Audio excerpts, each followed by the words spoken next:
As part of the Localising Food project, a team of food educators spent 6 months travelling around New Zealand, facilitating workshops and documenting over 200 inspirational people and communities with grassroots initiatives that support resilient futures for their food. The team were amazed by the wide range of open orchards and public plantings of fruit and nut trees occurring all over the country. In Fruit and Nuts Unlimited, we will explore the perennial bounty of these wonderful trees and discover the multi-layered edible ecosystem known as a food forest. They're the ultimate perennial plant. If we get them well established, the trees will stay on, getting bigger and bigger and producing bigger and better crops. So this was originally just a piece of open grass. It's very central, it's really accessible to the community. It seemed like an ideal place to venture into the community orchard and now to a food forest. And this is about free food to public.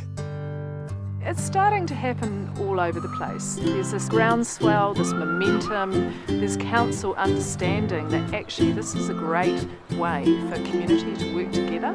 It's a win-win, healthier people, growing their own fruit, getting some benefit out of their local backyard, working towards sustaining things themselves. You know, council does take a back foot and starts to work its way up.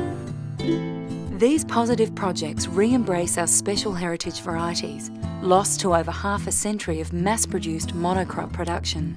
We've lost 90–95% of the varieties we used to have, and because it doesn't suit the supermarket.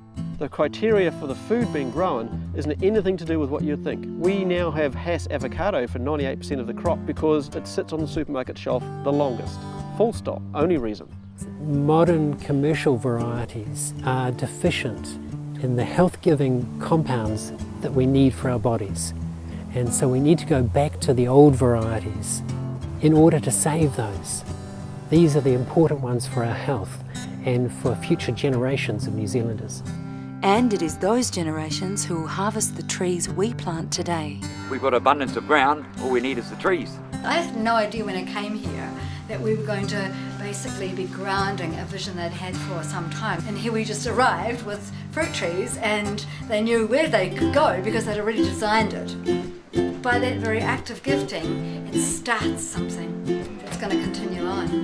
Instead of the box turning up on their doorstep, they can actually go out into their own orchard and pick their own fruit. So that's really inspiring for them as well, really empowering, and they know where their foods come from. A lot of it we don't get in fruits and schools, so just kind of giving them new experience really, which is what learning is all about. Food, people, together, we all eat. Across ages, across generations, across cultures. Everything here has actually got meaning, it's organic, and that's part of our kaupapa. It's a whole community working together. And when I say community, I'm talking about our local community, our national and our international community. We've had a pretty torrid time in Christchurch, you can imagine. Some amazing forces unleashed upon us. This has created a huge amount of open space. What a wonderful opportunity to build into that system food in all kinds of places, little pockets of it here and there. We do live in paradise. If we all work together, we can actually achieve that. 7 weeks ago, I had no idea what a food forest was. It is such a cool idea. At heart, we're about people. This isn't about having a food forest because it's the hip new thing to do internationally.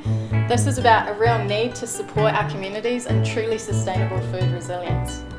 You can support this project and find out more at localisingfood.com.